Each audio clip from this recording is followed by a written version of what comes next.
I wasn't even interviewed, I was just looking at these to do this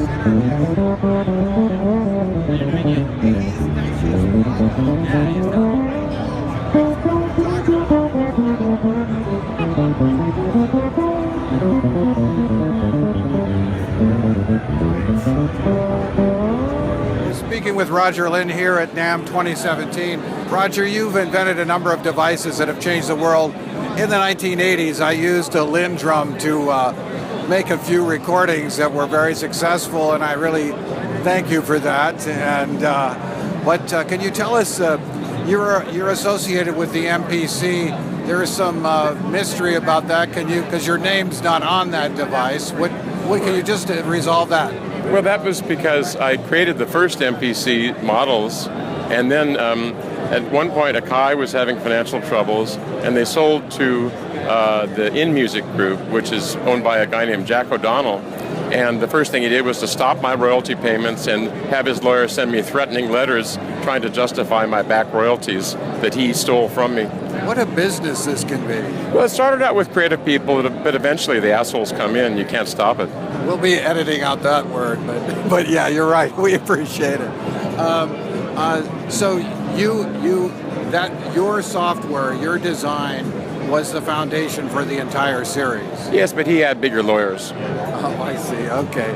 So you've also made other devices. The Linn drum, of course, that was before the MPC, right? That's correct. Yeah. Okay, and then you also did the Adrenaline. Yes. Which I have a couple of those, and those have been used on a lot of successful recordings as well. That's correct. Yeah.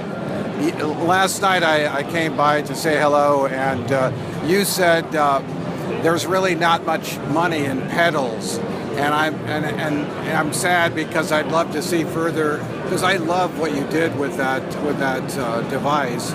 So it's not going to go any further. I'm a small maker, and it's not that I'm trying to make lots of money. I'm just trying to make products where I don't have to lose money.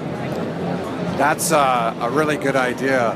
I'm hoping that you're successful in everything you do, because it's also very good, and we're so grateful for it. Mm-hmm. You have now created something called the LinnStrument. Yes. Which and this is to address this problem of how do we get the most expression from our instruments, from our keyboards. Well, or otherwise stated, the primary way that people play electronic sound is they use a MIDI keyboard, which is just a bunch of on-off switches.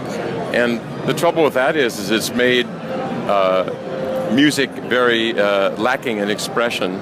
And as a result, as one metric, if you look at popular music, which affects a lot of people, ever since popular music has been produced entirely electronically, both electropop and hip-hop, the whole entire concept of instrumental solo has disappeared from songs. So true. I really like the way you put that, because keyboards are on and off switches, except for you can have, there was the Kurzweil 2600 that had the ribbon on it. The Yamaha CS80 had a ribbon on it as well. Well, but imagine if you said to a great violinist like Christian Tetzlaff, Mr. Tetzlaff, don't use that vibrato. Instead, I have a little modulation wheel on the side that'll give you a mathematically perfect vibrato. Oh, and don't do glissandi on your violin. That's no longer available. We're going to have a pitch strip on the side of your violin that you have to use with your other hand. Would that be okay, Mr. Tetzlaff? No. So you have dealt with that problem by creating a device where the human touch, intuitive as it is, can modulate a signal. Yes, and actually, if a picture is worth 1,000 words, a video would be worth 10,000. Would you like to hear it? Yeah, can we do that? Sure, it would be right behind you. Here. Okay, let's go over here. Now, I gave the example of a violin, so why don't I give you a violin sound? So, imagine trying to get this from a MIDI keyboard.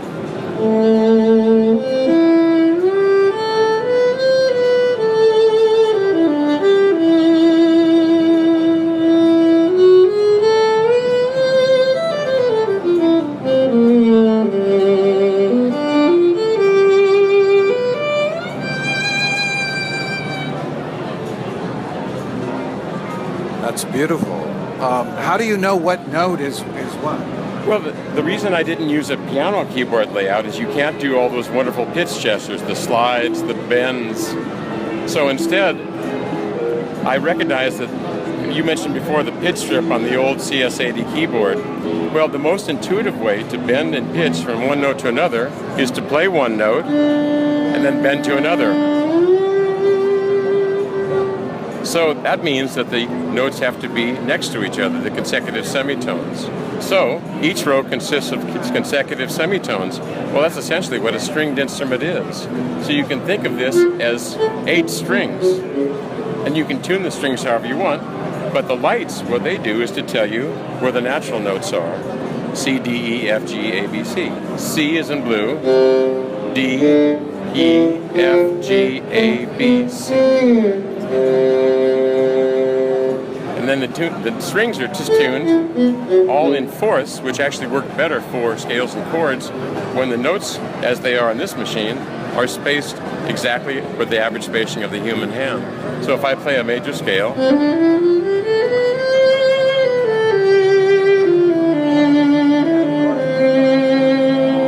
and it also has the advantage of being isomorphic.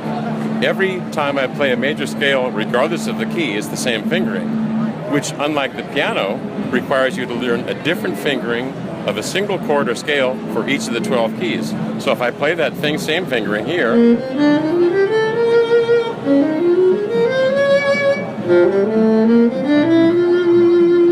so it's much easier to learn, and no matter where you are, like a piano, you get to still see where the natural notes are. Now, you're modulating the pitch. Are there other modulation possibilities with this? There are 3. I have pressure to control the bow intensity. I have velocity also to control the bow attack. I also have release velocity, but for continuous control, I have pressure. And I have left-right movement for pitch. And the third one is my forward-backward movement, which is used to control the timbre, in this case the bow position.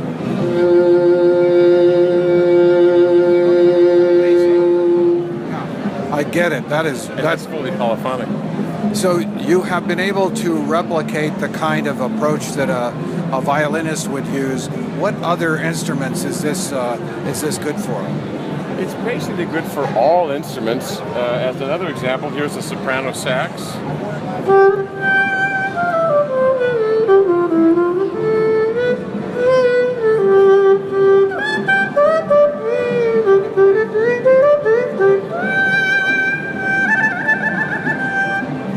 I'm seeing that there are different finger techniques that are appropriate to different instruments. That's correct. For example, if I were to play the wide vibrato of a violin on this soprano sax, I'd sound like a wedding performer.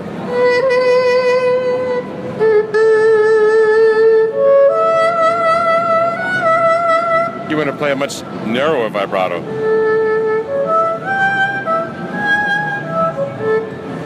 Whereas, for example, if I were to play a slide guitar, a blues slide guitar, I'd want to have certain other gestures, like you'd want to play primarily pentatonics.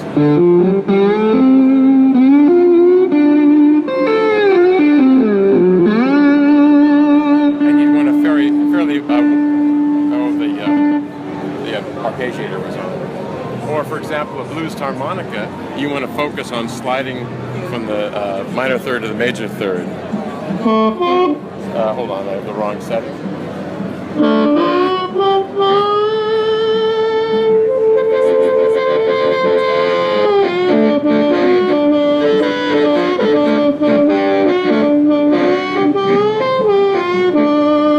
Like that. So each instrument has its characteristic gestures, but the important point is that once you have 3 dimensions of control and you are freed from the limitations of the piano interface, you can do any of these instruments, and more importantly, you can apply that same expression to future sounds. One of the things that interests me in coming to NAMM is the creative process of the designers and engineers. How long have you been thinking about this? Well, this is about 4 years of development, but now it's been selling for about 2 years. So, but there was the thing was not so much thinking about it, but it was doing the work of developing the custom patented sensor that is able to sense 3 dimensions polyphonically, and that was a lot of hard work. I'm very impressed by it. Now I notice this is a smaller, this is a larger version of this. What are the differences between the two? The larger one has 200 notepads, and since the strings overlap, that gives you a total range of 5 octaves, just like a 5-octave piano keyboard. So it's larger, that's $1,499, and the smaller one has only 16 columns instead of 25, so it's a total of 128 notepads, and that, because of the overlap, totals to 4 octaves. So basically, the large one is $1,499 with 5 octaves. The small one is $999 with 4 octaves of range. Now, when I bought an Adrenaline from your website, are these sold through your website as well? Hey, Sutha, all my products sell both from my website, direct to customers, or you can buy them through stores. But they're not in every store because this is more of a unique, higher priced item, and most of the stores are having such a hard time that they can't afford to have as many creative things, so they tend to focus more on commodity products. But this is in large chains like Musician's Friend, or rather large internet stores like Musician's Friend in Sweetwater, and some other stores. You've made a couple of comments about the industry overall. What are your thoughts about it? Well, it's in a time of change. The internet, of course, has changed many different businesses, many different industries, and it makes it hard for some of the smaller owners. Plus, the Guitar Center chain has opened up stores in just about every city, and they put a lot of the smaller businesses out of business. And that's just change. The industry usually starts small and has more creative people, and then big businesses come in, and that's just what happens. You can't really change it. And you view your position within the industry, well, you strike me as a creative person with a lot of ideas, and you realize them yourself. Have companies come to you and said, we want you to design something for us, and how do you actually? Well, unfortunately, I don't have time to do designs for other people because I have many ideas that I don't even have time to do myself. All right. Now you also have the Tempest here. The Tempest, yeah, the drum machine that I designed with Dave Smith, who's popular for his analog synthesis designs. Right. And how does your working process, when you do a collaboration like that, how does that work? Well, Dave and I have known each other for 35 years. Sometimes it starts with us going skiing together and having conversations in the lift, you know. That's as good a place as any. Yeah. So, any ideas that you could share for our future? No, you wouldn't do that, would you? You wouldn't tell us. No, I would just say that what I'm heavily focused on right now is ridding the world of playing music with on-off switches. And I think it just made it's limited musicians to having to do things that are optimized for turning sounds on and off. And so my main mission right now is, and I think this is probably a 10 to 20 year mission, is to slowly wean people off of on-off switches and to let them buy some expressive controller, whether it's mine or some of the others. There's a very good one called the Rolly Seaboard. There's one called the Continuum, which is before me, by a very bright fellow named Lippold Hawken, and he's actually right over there. There's an instrument called the Soundplane by another individual developer called Randy Jones, and it's starting to seep into the public consciousness, and people start to see the importance of it. And I'm sure within 5 years, larger companies will be making these same sorts of things, and eventually, hopefully, musicians will no longer be playing a human interface for music, the electronic piano keyboard, which is only the way it is because a few centuries ago you had to have a string behind each key. It's been a real honor speaking with you, sir. Thank you very much, and keep on doing what you're doing. My pleasure. I actually have this. This is the guy that runs the Leases. Yes, Leases. He buys it.